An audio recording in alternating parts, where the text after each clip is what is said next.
Hi and welcome to another video of DIgSILENT PowerFactory. This time let's consider a very simple model to calculate short circuit at two different busbars. This particular example is taken from this reference book by Dr. Ismail Khashoggi. So here we have a grid and a generator connected to two different busbars and separated by a transformer in the middle.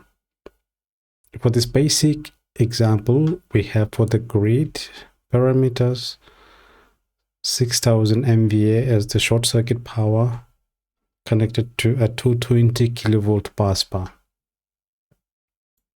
And the generator is connected to the 21 kilovolt busbar with the following parameters. The rated power to be 880 MVA. The subtransient reactance is given to be 28%. Let's consider also the power factor of 0.9. The transformer is 840 MVA transformer with the short circuit impedance of 15%, and the resistive part of the impedance to be 13.1%. So let's now turn to the PowerFactory software and implement the circuit. So I will start a new project and let's call it e-Technik 711. Grid is 50 Hertz. Is okay. Since we have a really simple and short circuit diagram, I will adjust the page format to be A5 so that we can visualize it even better. And for the circuit, I will take two busbars here.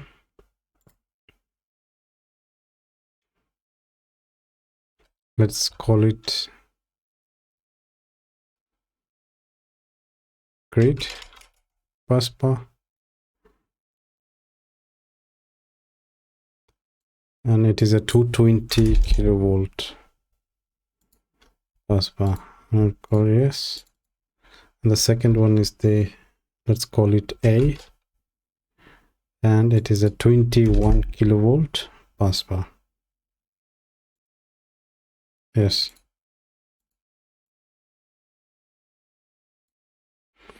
Now to the upper busbar, we connect a grid.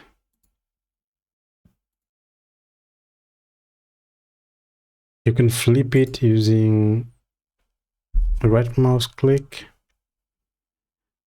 and flip at busbar, or you can just click on it and drag and drop to the upper side.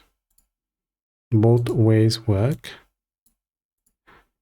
And to the lower busbar, we have a generator. So we need to look for the synchronous generator or synchronous machine. This is the one that shows S on it.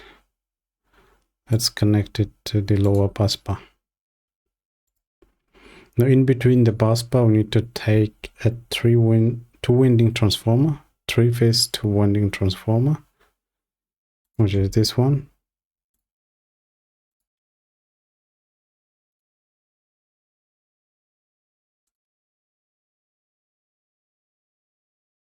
So the construction of the circuit is done complete. Now it's time to input the values. Let's start with the grid itself. Let's call it a slack bus. So we have the voltage set point of 100% or 1 per unit. Angle is 0. That means it's the reference busbar. And here we have 6000 MVA. I'll also take for that one 6000 MVA.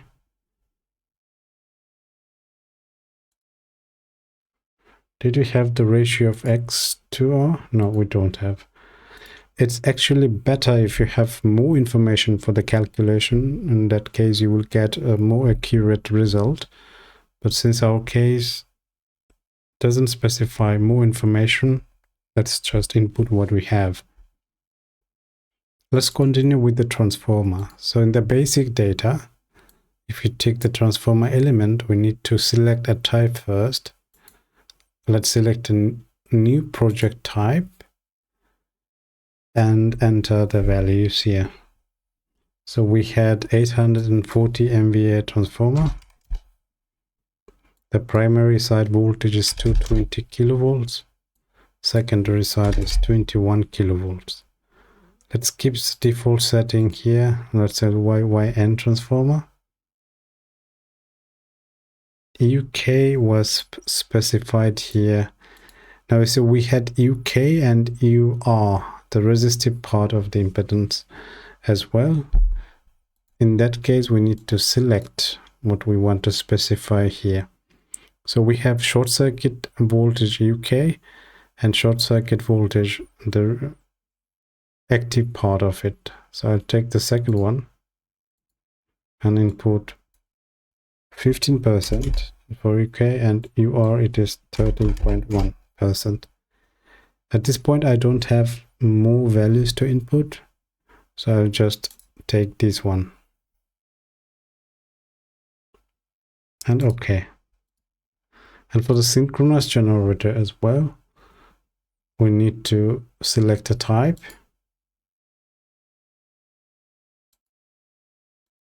Flow and this, yes, I need to select a type first and input the values. In this case, we have 880 MVA transformer, nominal voltage is 21. Connection is YN, let's keep it, and power factor we call it 0.9. The saturated value XT double prime, we said it is 28%, so I will input 28 per unit. Okay. Now, of course, as I mentioned, this is a quite simple model, and we have a little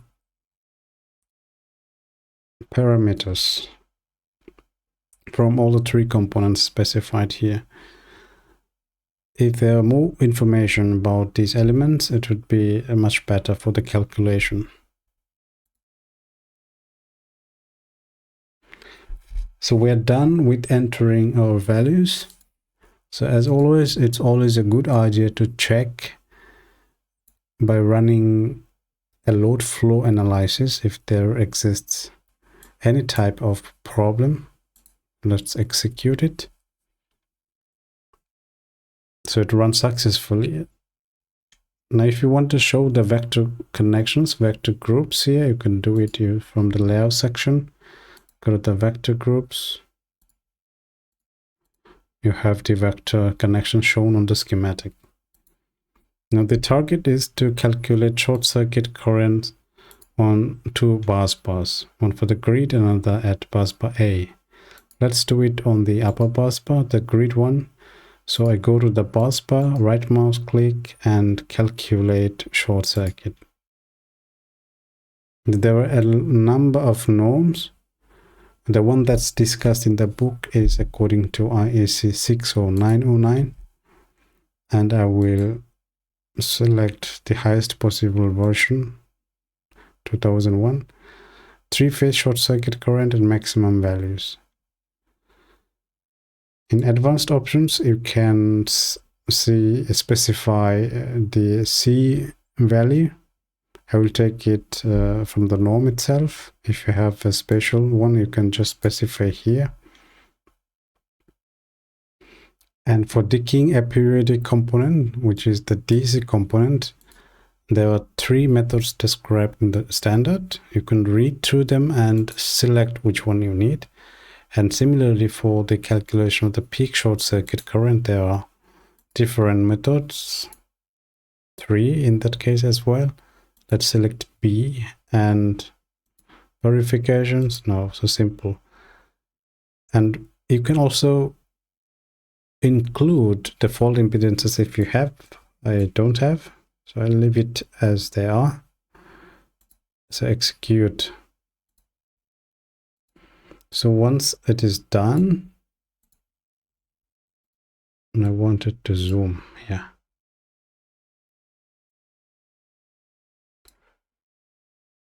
So here you can see the elemental flow of power and currents. Yeah. So we have IKSS, which is the short circuit at this bus bar, three-phase short circuit currents, which is 22.24 kiloamperes.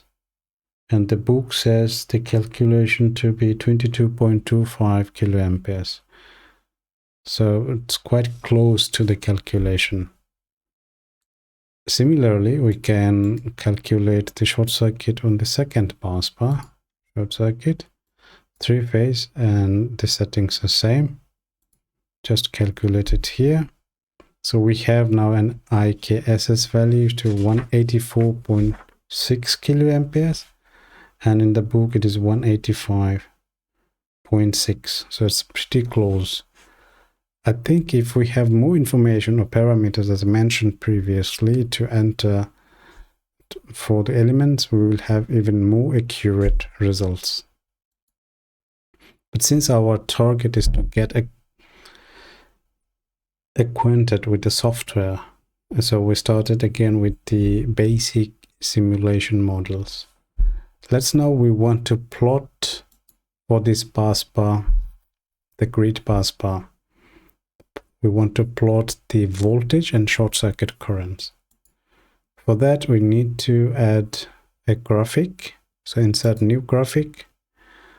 Let's choose the virtual instrument panel, and I'll call this short circuit plots. So we have a new window here for the graphics, and then you can import new VIs. Now, since I need two windows for the plots, one for the voltage and another for the current, this is the right one. You can click and select the type of plots you need. For me, it's the subplot this plot, and I need number of plots to be 2. Now we have 2 grids for inputting the curves. Now to show them here, we need to define the parameters first. So let's choose the bus bar first to define which value we want to show or plot. So I go right mouse click and choose define, and under define we need to choose this short circuit event. Now here we can specify when the short circuit should take place. I would say let's let it be 0.13 seconds. The type of the fault in this case is three-phase short circuit current that we saw, and we don't include any fault resistance and reactance. We also need to include another short circuit event. Similarly, right mouse click, define short circuit event, and we need to clear the fault after a certain period. That's a clear short circuit. We started the short circuit at 0.13, and let's run it for a couple of periods and end it at 0.47 seconds. And let's clear the short circuit at 0 crossing. At this point, we're almost done with defining the variables. The last step would be to right mouse click again and define the results for RMS or EMT simulation. Because it's a time-stepped simulation, we need to define that as well. So if you come here and then you double click on the leftmost column here and come to, you see there's a lot of different options to choose from. What we are interested in is the EMT simulation. And from here you can select what type of parameter set you want to show. For our case, it's current, voltage, and power. Variable name, let's select all, and bus name also all. This shows us then to the bottom, you see we have the short circuit current in kiloamperes. This is what we want. A, B, and C. And we also want to show the line-to-line voltage for A, B, and C phases.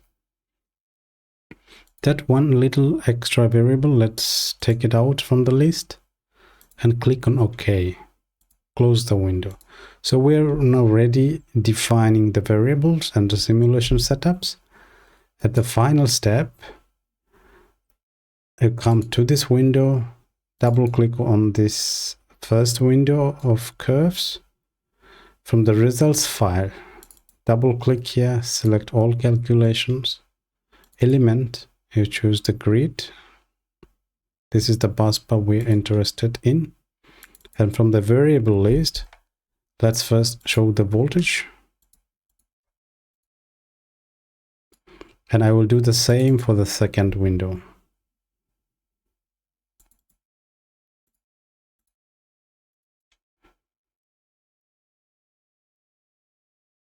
And this time we select the current. So now we are ready to run the simulation. For that, from the toolbox, we select RMS EMT simulation. And then you see if it is in another type of toolbox, then we have different analysis option. So if we set RMS and EMT simulations, we have these two. So we need to calculate the initial conditions first. And we need to choose the instantaneous value or electromagnetic transients. Let me show you what happens if we select the RMS values of transient currents.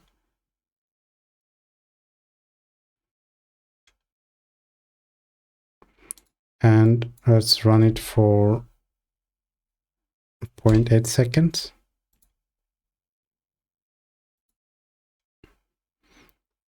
So here you see we have only the RMS value of the current. So before the short circuit takes place, we had 220 kilovolt, you see in the first part. And then short circuit is introduced, we have 0 voltage, and then according to the dynamic it continues. And the current you can see here, it's around 22, the initial short circuit currents that we calculated. It was 22.24 kiloamperes. This is good way to show you the RMS values, but what we were interested in to calculate or to show you the instantaneous curves of the variables we defined. So in that case, we need to choose the instantaneous values or EMT, electromagnetic transients. You can fine-tune your simulation using other parameters like electromagnetic transient steps, start time, and etc. I will take it to be 0. Other real-time simulations, noise generation, advanced options. Just go through the user manual if you need this type of fine-tuning, but the default ones I think is enough for our calculation. So I just ran it, execute, and we need to run the simulation again for the updated results to see.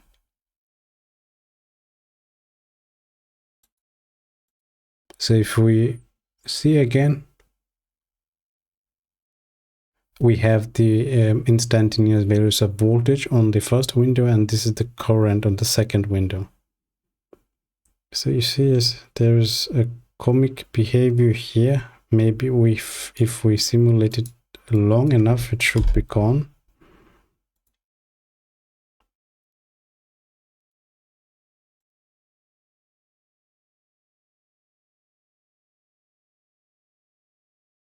No, it is not. So it since there are some oscillations going on here. I think the swinging depends on when the short circuit is cleared, and after the dynamics is over, then it should stabilize. The voltage should stabilize.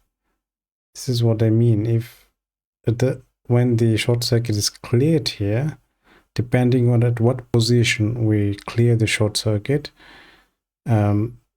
there might be swinging. And if we run the simulation long enough, we should see that stabilization of the voltage level. Let's take the simulation for even longer time. I would say at a ridiculously longer value, 30 seconds. Let's execute it. Of course, we need to adjust the axis. Yes, that is right. So if you see, after clearing the short circuit, it takes time for the dynamics of the circuit and the voltage then ultimately stabilizes. If we zoom in here, we could see the voltage is then recovered. Yes. We can try this using another point of time. That means if it's too much time, let's reduce it. First, yeah, we'll take it 0.8 seconds.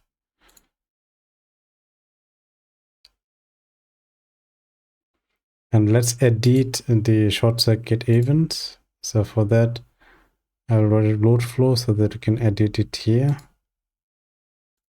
Let's take the introduction of the short circuit at 0.07 seconds. And let's clear the short circuit at around 0.3 seconds. Run the simulation once for the preliminary conditions and run it for 0.8 seconds.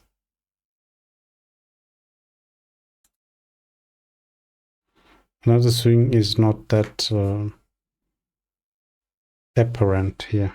So depending on where we introduce the short circuit and where we clear it, there might be additional dynamics of the curves here. Thank you.